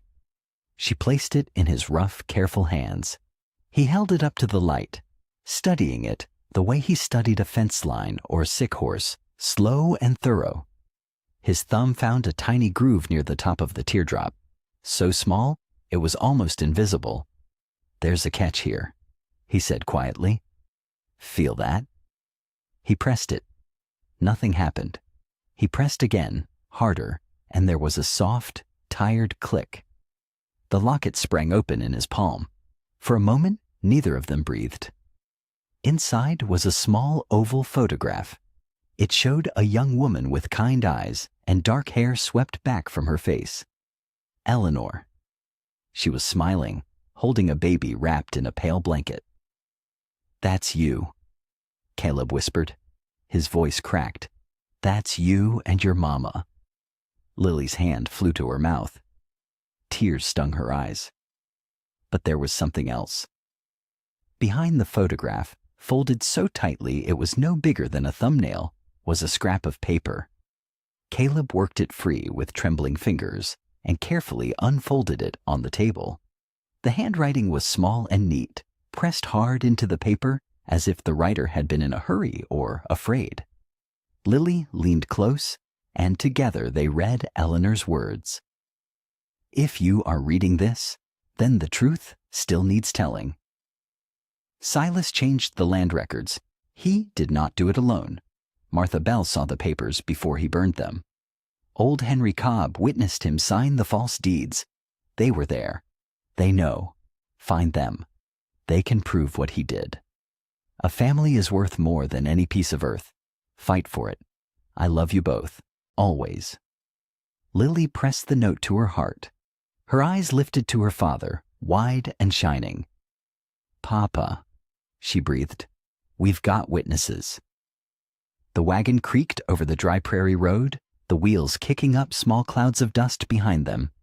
Caleb held the reins loose in his hands. Beside him, Lily sat with the note tucked safely inside her mother's necklace, one hand resting over it as if guarding something precious. They had left before dawn. Martha Bell's homestead lay far to the north, tucked against a bend in the creek where the cottonwoods grew thick. Caleb remembered the place from years ago, back when the Bells ran cattle across half the valley. Now the fences sagged. The barn leaned. Only a thin curl of smoke from the chimney told them anyone still lived there at all. An old woman answered the door. Her back was bent, her hair white as flour, but her eyes were sharp as flint. Caleb Voss, she said slowly. I heard you'd gone and locked yourself away with your grief. Didn't expect to see you standing on my porch. Martha. Caleb removed his hat. I need to talk to you. It's about Silas Whitmore. The name hung in the air like a storm cloud. Martha's face went hard. She started to close the door. Please, Lily said, stepping forward. She held up the necklace, the locket open in her palm. My mother left this. She said you saw the papers, before he burned them. Martha stopped. Her eyes fell on the tiny photograph, on Eleanor's smiling face. Something in her softened, then trembled. Eleanor, she whispered. You're her girl. Yes, ma'am. Martha stood there a long moment. Then she opened the door wider and stepped back. Come in then, both of you. Mind the loose board. Inside, the little house smelled of wood smoke and dried herbs. Martha poured them coffee with hands that shook, and slowly, carefully, she began to talk. Silas took my husband's land 20 years ago, she said. Told everyone Frank sold it to him fair. But I saw the deed. The signature wasn't Frank's. I told the sheriff. I told anyone who'd listen. Her voice cracked. Silas came to my door that same week. Didn't raise his voice. Didn't have to. He just smiled and said accidents happen to folks who talk too much. 2 nights later, my barn burned down. Frank's heart gave out the year after. She looked away. I never spoke of it again. Lily reached across the table and covered the old woman's hand with her own. You don't have to be afraid anymore, she said. Not if we stand together. Martha's eyes glistened, but she shook her head. Words are easy, child. Silas is powerful. Folks who cross him lose everything. He already took everything from me, Caleb said quietly. My wife, 7 years with my daughter. He leaned forward, his voice steady and low. I spent all that time believing I was alone, believing there was nothing left worth fighting for. But I was wrong, Martha. There's still truth, and there's still us. The room fell silent. Martha studied him, then Lily, then the two of them together, the father and daughter sitting side by side as if nothing in the world could pull them apart again. Something shifted in her weathered face. Henry Cobb, she said finally. Old Henry lives out past the Miller place. He saw Silas sign those false deeds with his own eyes. He's been hiding out there for years, scared as a rabbit. She drew a breath. If I come forward, and Henry comes forward, and you two stand with us. Her voice wavered, then firmed. Maybe it's time. Maybe I'm too old to keep being afraid. They found Henry Cobb 3 days later. The old man was thin and stooped, living in a one-room cabin at the edge of a dying orchard. He would not open the door at first. He shouted at them to leave, said he wanted no trouble. But when Caleb told him Martha Bell had already agreed to speak, and when Lily held up her mother's locket and read Eleanor's words aloud through the cracked door, the shouting stopped. The door opened slowly. Henry stood there, tears running down his creased face. He looked at Caleb, then at Lily, standing shoulder to shoulder in the fading light. "Eleanor was a good woman," he said, his voice breaking. "I should have spoken up long ago. I was a coward." He wiped his eyes with the back of his hand. "But you two came all this way. You came together." He nodded slowly, the fear draining out of him at last. "I'll tell them. I'll tell them everything Silas did." The sun was setting when Caleb and Lily rolled back onto the ranch. The sky burned orange and pink over the prairie grass, and the old farmhouse stood waiting for them, its windows glowing warm against the coming dark. But they were not alone. Wagons crowded the yard. Horses stood tied to the fence, swishing their tails. Smoke rose from a fire pit near the barn, and the smell of roasting meat drifted on the evening breeze. Caleb pulled the wagon to a stop and just stared. The whole valley had come. Jacob Turner stepped forward first, his hat in his hands. Behind him stood a dozen families. Caleb had not sat with in years. Old neighbors, folks he had drifted away from during the long silent seasons of his grief. "We heard tomorrow's the day," Jacob said. "Figured you shouldn't face it alone." Caleb climbed down from the wagon slowly. His throat felt tight. He looked at all those faces, weathered and worn and hopeful, and he did not know what to say. Lily touched his arm. "Papa," she whispered. "Look." Martha Bell sat near the fire, wrapped in a shawl, her chin lifted proud. Beside her sat old Henry Cobb, cleaner than they had ever seen him, his gray hair combed flat. The two of them, who had hidden in fear for 20 years, now sat in the open, out in the light, surrounded by people who believed them. "They came on their own," Jacob said. "Once word got around that Martha and Henry were talking, others started remembering things too. Things Silas made them forget to be scared of." One by one, folks came up to shake Caleb's hand. A man named Pruitt told how Silas had taken his father's water rights. A woman named Doyle spoke of a mortgage that vanished from the courthouse ledger. Each story was a small wound the town had carried quietly for years, hidden away like Caleb's letters in that old storage chest. They ate together under the stars. Someone brought a fiddle, and for a while the sad music turned bright and lively. Children ran between the wagons, laughing. Lily sat close to her father, her mother's necklace resting against her heart. Caleb watched it all with wonder growing inside him. For 7 years, he had believed the world had forgotten him. He had believed he was a man alone, cursed to eat at a table meant for 3. Now his yard was full of noise and firelight, and people who had chosen to stand beside him. Later, when the fire had burned low, and most folks had gone to sleep in the barn or under the sky, Caleb walked out to the fence line alone. The prairie stretched dark and endless before him. Above, the stars spilled across the heavens like scattered seed. Lily came and stood beside him. "You're quiet," she said. "Thinking." "About tomorrow?" Caleb was silent a moment. Then he nodded slowly. "When I first read those papers about the ranch being taken," he said, "all I could think about was this land. My grandfather cleared it. Your mother loved it. I figured if I lost it, I'd lose the last piece of everything." He rested his hands on the weathered rail. "But I've been wrong about a lot of things, Lily." She looked up at him. "Silas didn't just steal land," Caleb said. "He stole Frank Bell's good name. He stole Henry's courage. He stole years from Martha's life and truth from this whole valley. He made honest people believe they had no voice." His jaw tightened. That's the real theft. He convinced good folks that justice wasn't for people like them. He turned and looked back toward the barn, toward the sleeping families, toward the dying glow of the fire. Tomorrow isn't about my ranch anymore, he said, his voice steady and sure. It never really was. It's about every one of them. It's about proving that a poor man's truth weighs the same as a rich man's lie.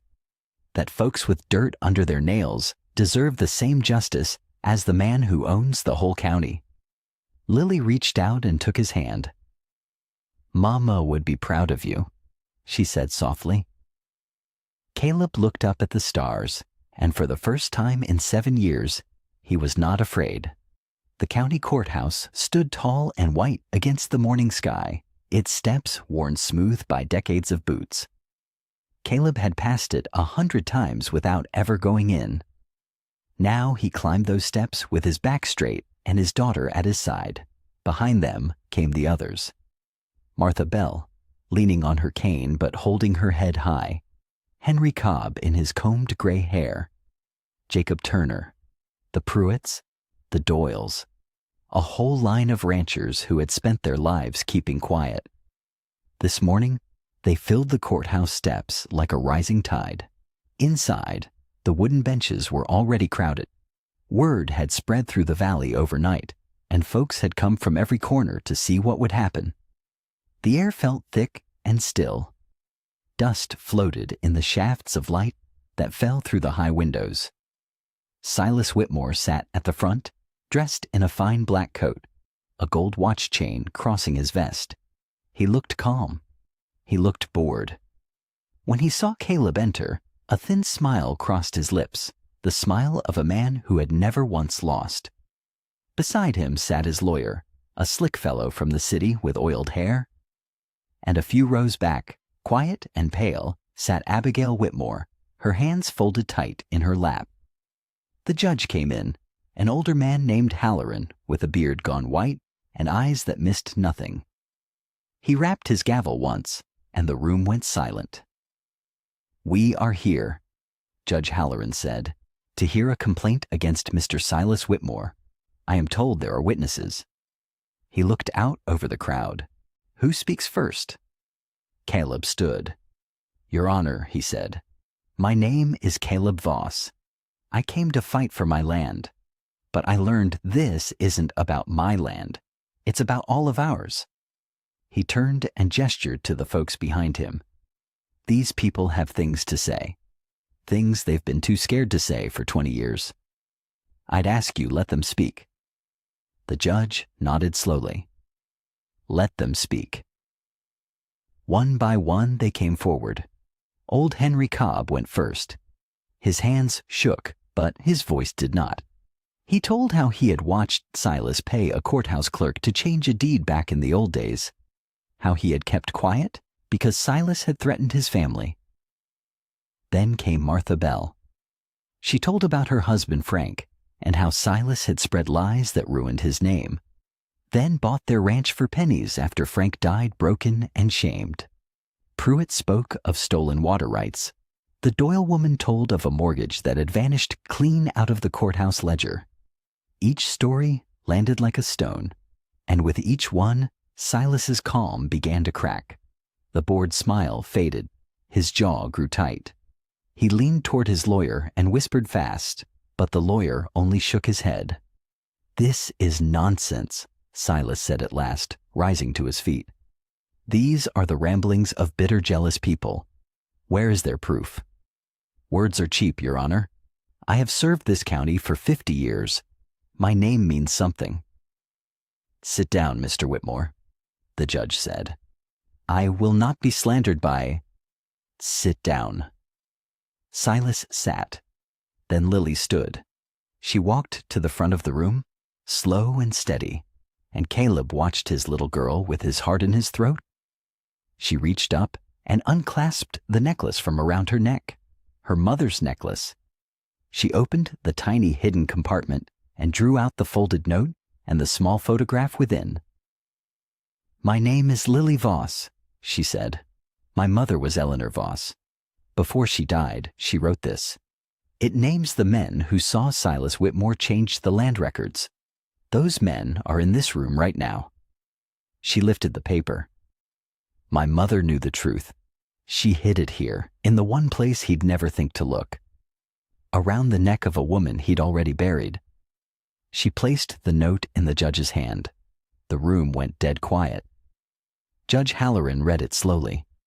His face grew grave. He looked up, first at the trembling witnesses, then at the pale, silent man in the fine black coat. I have heard enough, he said. I am ordering a full investigation into the affairs of Silas Whitmore. The weeks that followed moved slow, the way spring moves when the ground is still cold. But they moved. The investigation went deep. Men came from the state capitol, serious men in dark suits who carried leather cases full of papers. They pulled old ledgers from the courthouse basement. They found the changed deeds, the crossed-out names, the numbers that did not add up. They found the clerk Silas had paid, an old man now, half-blind, who wept as he told the truth he had carried for 30 years. Everything Henry Cobb had said was true. Everything Martha Bell had said was true. Every story that had spilled out that morning in the courthouse turned out to be exactly as the ranchers had claimed. Caleb watched it happen from the edges, the way he watched most things. But this time, he did not stand alone. Lily stood beside him. On a bright morning in April, the families gathered at the courthouse again. This time there was no fear in the air. There was something else, something Caleb had not felt in that town for a long, long time. Hope, maybe, or the first thin light of it. Judge Halloran read from a long paper. One by one he called out names. The Cobb Ranch, the Bell Ranch, the Pruitt land along the creek, the Doyle place. Piece by piece, the properties Silas had stolen were being handed back to the people they belonged to. The Bell Ranch, the judge read, is hereby restored in full to Martha Bell, widow of Frank Bell. Martha pressed a shaking hand to her mouth. Her eyes filled and spilled over. She had waited 20 years to hear those words. The women around her held her up as her knees went soft. Frank, she whispered. Oh, Frank, you hear that? We got it back. Caleb felt his own throat tighten. He looked away and blinked hard at the window. The names kept coming. With each one, a family broke into tears or laughter or both at once. Old men shook hands. Mothers hugged their children close. Henry Cobb, who had trembled so badly on the witness stand, now stood tall and shook every hand he could reach. It was like watching a whole valley wake up from a long dark dream.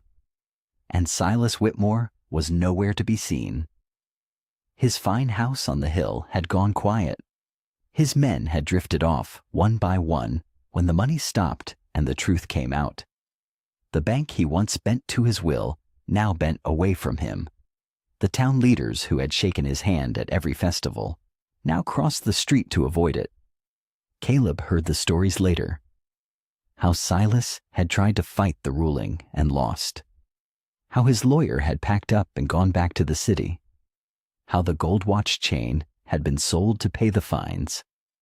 The man who had ruled this valley for 50 years now sat alone in an empty house, with only his pride and his shame for company.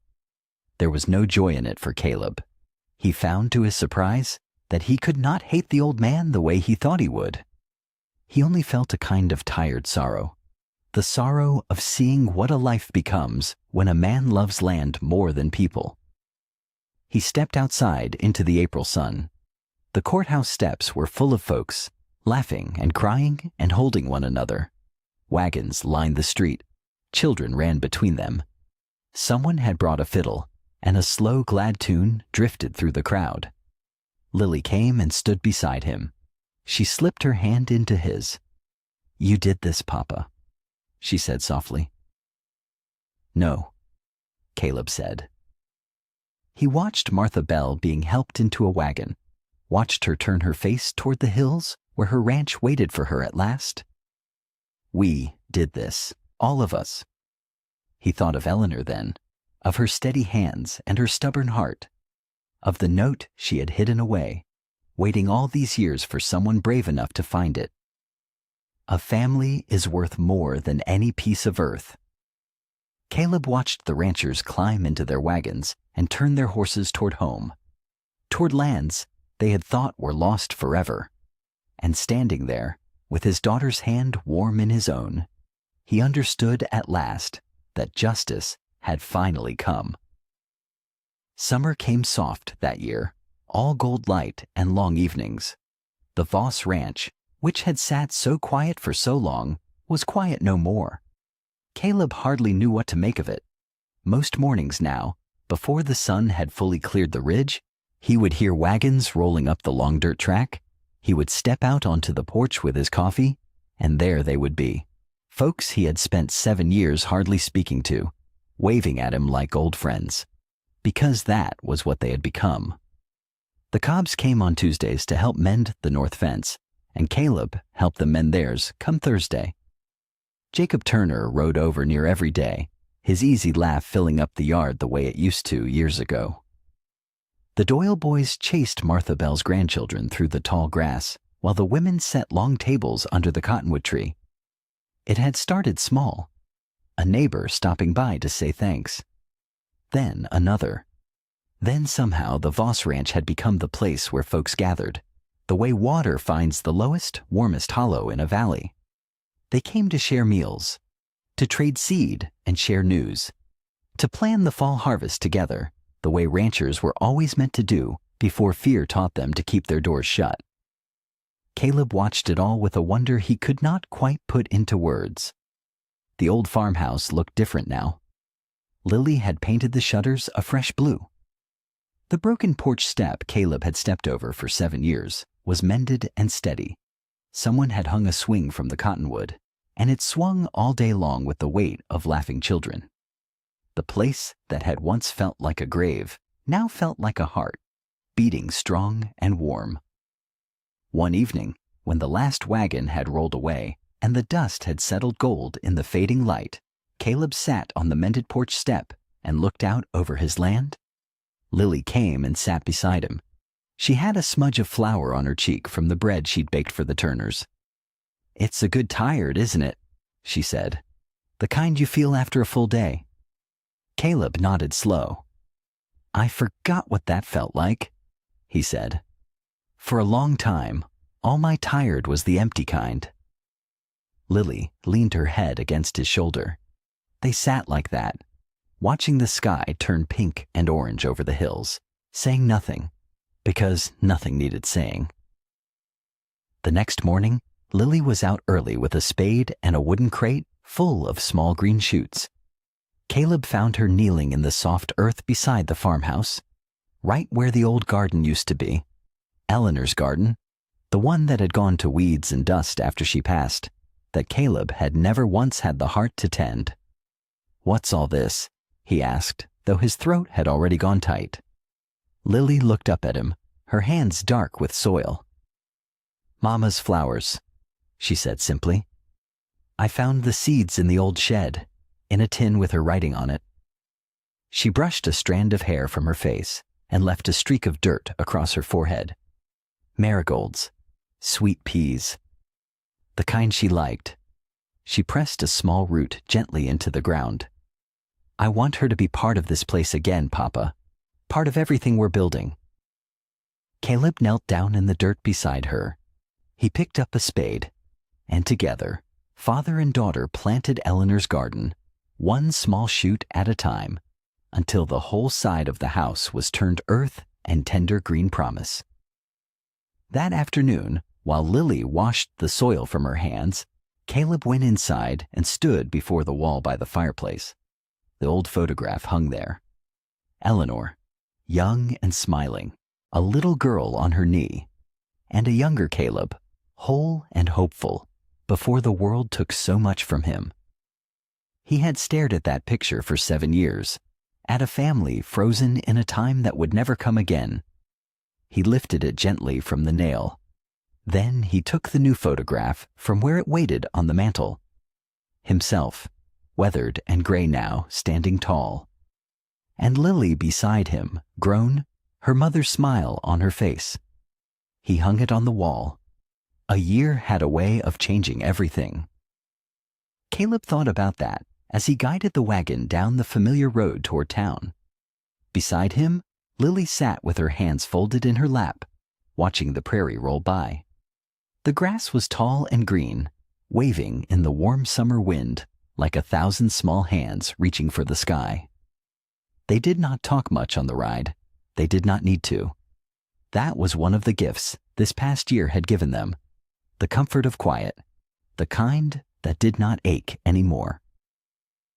The old train station came into view around the bend. Caleb pulled the horses to a slow stop and just looked at it for a long moment. It was not the same place he remembered.